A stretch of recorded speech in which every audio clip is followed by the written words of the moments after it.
사랑하는 여러분께 맑은 영혼의 산책길에서 숨결이 되는 양식, 오늘의 말씀을 들려드립니다. 오늘은 2020년 7월 8일 연중제 14주간 수요일입니다. 많이 더워지고 있는데요. 이렇게 더위에도 불구하고 여러 어려움들이 더 많으시죠. 한참 길어지는 우리 코로나 사태 속에서도 여러분의 건강, 영혼과 육신 안전하게 또 지켜주도록 주님께 간청드리고, 이 시기 가운데 여러 내적인 어려움, 상처, 고독, 또 이별을 체험하신 분도 적지 않으실 거예요. 이 모든 우리가 감당하기 어려운 일도 많지만 그 안에서 내가 다시금 짚고 또 살아가면서 의미를 부여해야 할 오늘을 주님 보시기에 또 더 좋은 몫으로 갖고 갈 수 있는 힘과 용기도 함께 청하면서 이 시간 함께 해주셨으면 좋겠습니다. 오늘 마음속에 찾아든 몇 가지 일들을 정리해 보면서 이 말들의 공통분모, 공통점은 무엇일까 생각해 보았습니다. 몸에 배어든 몸짓, 사람에게 물든 말씨와 단어들, 상황 속에서 발휘되는 가치와 판단, 이 세상 가운데서 살아가고자 하는 뜻의 방향, 지향의 충만함, 삶이 증언하여 주는 현재와 관계. 지금 말씀드린 이 모든 내용의 공통점이 있다면 그것은 곧 한순간에 이루어질 수 없는 것이며 소소하게 켜켜이 쌓여서 된 것이다 라는 점입니다. 나의 몸짓도 내가 익숙한 말씨와 자주 쓰는 단어들도 나의 가치 기준이 되는 그 판단의 근거도, 그리고 내가 살아가고자 하는 길과 이루는 관계의 모습도 결코 그것에 다르지 않지요. 그러나 이렇게 오랫동안 쌓여진 것이라 하더라도 그것은 결코 완성된 것이 아니라 더욱 빛나게 갖고 가야 할 변화와 쇄신의 가능성, 그리고 더욱더 빛나는 요구에 대한 깨어있으라 하는 부르심에 놓여진 것입니다. 왜냐하면 이 모든 삶의 궁극적인 목적은 하느님을 닮아가는데 그 기도의 정점이 있기 때문이죠. 성 마리아의 프란치스코 신부님께서 가르멜 영성에 관하여, 특별히 십자가 성 요한의 영성에 관하여 쓰신 빛나는 밤이라는 책의 한 대목에 이런 말씀이 있습니다. 모든 것을 얻기에 다다르려면 아무것도 얻으려 하지 말라. 모든 것이 되기에 다다르려면 아무것도 되려고 하지 말라. 모든 것을 알기에 다다르려면 이것이 하느님께 날아오르는 유일한 길이다 라고 말이죠. 세상의 많은 것들을 우리는 추구하기 위해서 얼마나 많은 에너지를 소모하기도 하고, 관계적인 갈등에 자신의 마음을 아파하기도 하고, 때로는 어떻게 해야 더 나은 미래가 올까 고민 속에 뒤척이기도 하고, 그렇게 우리는 삶의 많은 무게들을 지니고 살아가는 듯 합니다.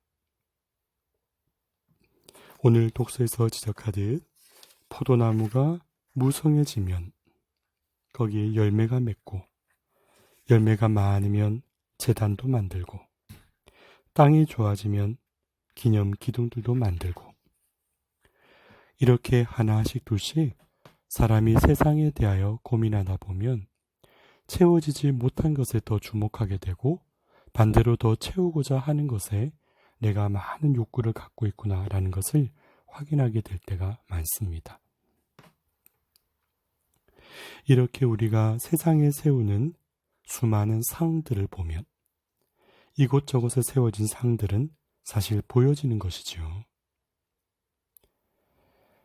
과연 그것이 무엇을 드러내는 것일까?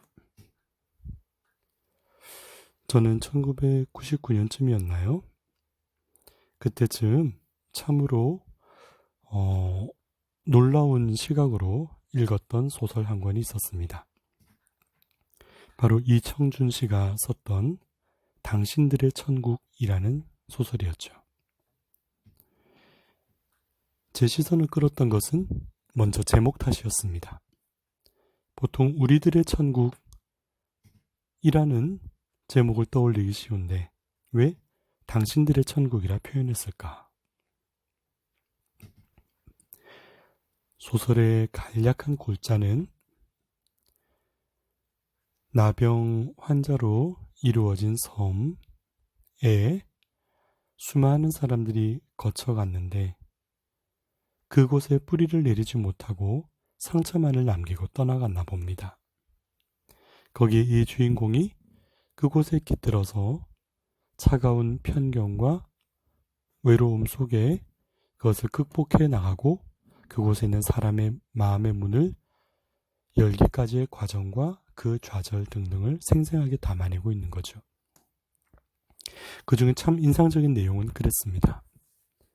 옛날에 어느 의사는 이곳에 와서 이곳에 희망을 불러일으킬 것처럼 자신이 모든 것을 하겠다 약속했지만 결국 그가 남기고 떠난 것은 이곳에 세워진 자신의 동상밖에 없습니다. 라는 대목이죠. 내가 무엇을 했노라, 왔노라, 이랬노라, 세웠노라 마치 이런 것처럼 자신의 무엇을 해왔는가를 증명하는 명패만을 남기고 정작 사람들의 일그러지고 본의 아니게 자신의 살갗이 뭉그러지는 그 내적인 마음의 고통과 번민과 소외로 따른 슬픔들을 이해하고 공감해주고 함께하지 못했던 사람들에 대해서 성토하는 내용도 담겨 있었죠. 그래서 저마다 사람들은 천국을 이루어주겠다 하고 찾아오지만 정작 이룬 것은 함께한 이들이 아니라 그들의 천국, 당신들의 천국이었다 하는 내용들이었습니다. 한 페이지 한 페이지를 넘길 때마다 얼마나 마음이 먹먹하고 또 한편으로는 가슴이 뻐근하도록 답답했는지. 우리 삶이 중요한 것은 무엇을 하였는가가 아니라 사실은 무엇을 주님의 뜻으로 가꾸어 갈 것인가. 하였는가라는 것은 과거 지향적이라면 무엇을 주님의 뜻으로 가꾸어 갈 것인가 하는 기도와 고뇌는 현재와 또 미래를 충실하게 가꾸어가는 앞으로의 그 방향성이 담겨 있는 것이죠. 오늘 호세아서 10장 12절에 너희는 정의를 뿌리고 신의를 거두어 들여라. 묵혀둔 너희 땅을 갈아엎어라. 지금이 주님을 찾을 때다. 하고 참으로 무디어지고 세상의 관습에서 하느님을 배제한 채 살아가는 이스라엘을 향해 간절한 외침을 전하는 예언자의 모습을 그려주고 있습니다. 정의와 신의가 중요한 것이 아니었는가? 무성한 밭이나 열매나 쌓아둔 제단이나 자신들의 영광을 드러내는 저 금빛 찬란한 기둥들이 아니라 화려한 조각들이 아니라 바로 주님께서 현존하시는 표지는 그러한 보이는 상징들의 수집이나 과시에 있지 않다는 말이죠. 그것이 아니라 오히려 공동체 내에서 체험되는 진솔한 사랑이 느껴질 때 그 사랑으로 인하여 내가 신뢰를 할 수 있고 영혼의 빗장을 열어젖힐 수 있다 느낄 때 그것이 바로 내가 아닌 살아계신 하느님의 영광을 드러내는 참된 축복의 길이죠. 후안 카레스트는 십자가 성 요한의 영성이라는 책에서 이런 대목을 언급해주고 있습니다. 신앙을 갖는다는 것은 하느님의 심오한 현의가, 현이란 하느님께서 당신을 드러내고자 하는 뜻을 말하겠죠. 하느님의 심오한 현의가 인간에게 은총으로 나타나기를 기다리며 바라는 태도이고, 이것이 신앙의 지혜라고도 할 무의 길의 출발점이다. 곧 신앙은 내가 아니라 하느님께서 드러나시기를 바라는 태도이며, 진정한 지혜는 무엇을 내가 인간적으로 보여지는 것을 채우는 것이 아니라 바로 무의 길, 내 안에 나를 비우고 하느님을 차지하게 하는 일, 나의 발걸음 통해 주님 사랑이 이루어지기를 바라는 비워진 마음, 그것이 바로 핵심이라는 것을 일깨워주는 내용입니다. 이 무처럼 보이는 겸허한 사랑의 길, 그것은 결코 텅 비어있는 슬픔이나 허무가 아닙니다. 바로 비어진 곳에 사람의 마음속에 주춧돌로 놓는 희망과 용기가 채워지기 때문입니다. 이 희망과 용기, 서로를 물들이는 하느님 사랑이 가슴속에 이쪽에서 저쪽으로, 저쪽에서 이쪽으로 전해지는 교감이 이루어지는 것, 그것이 바로 참된 복음의 선포이지요.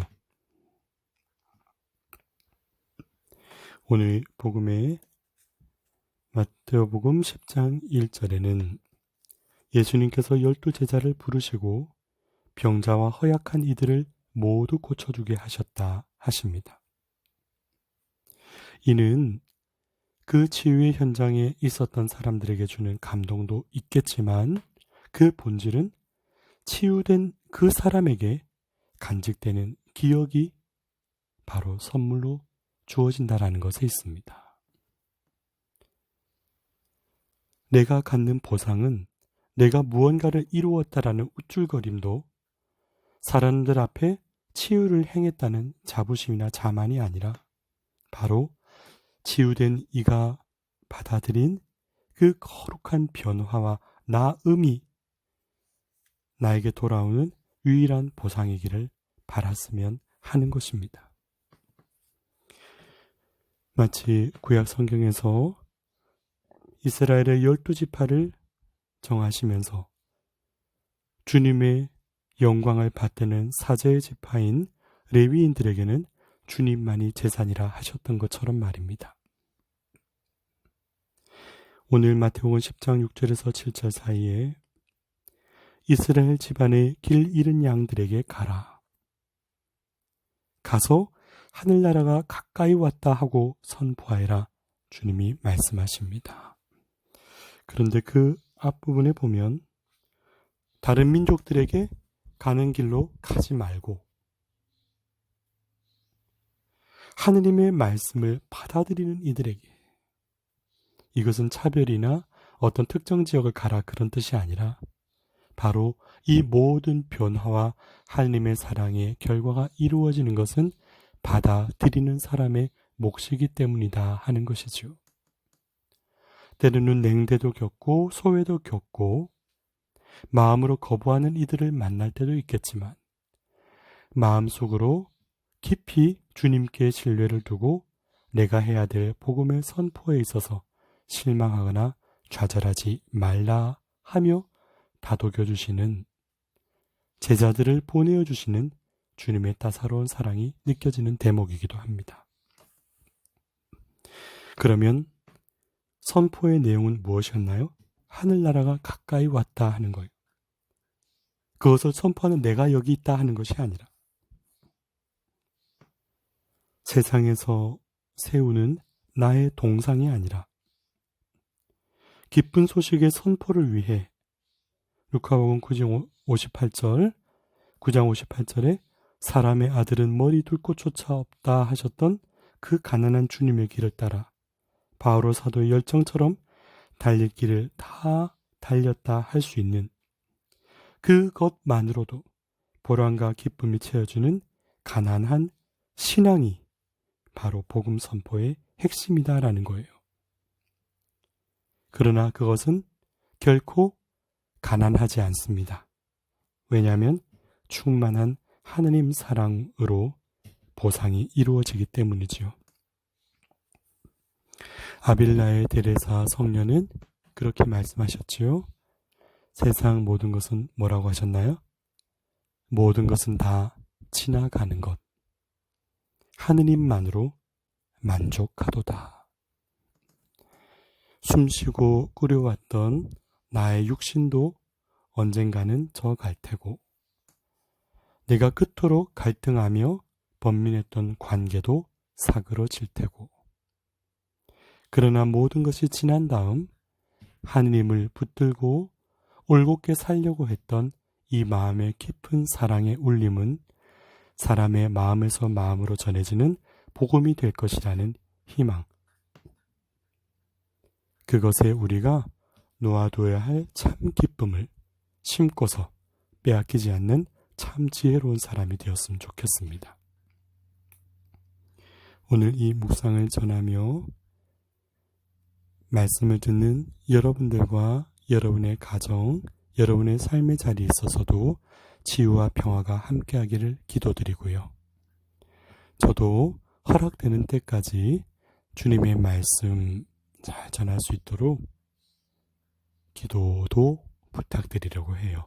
우리 모두 건강해야죠.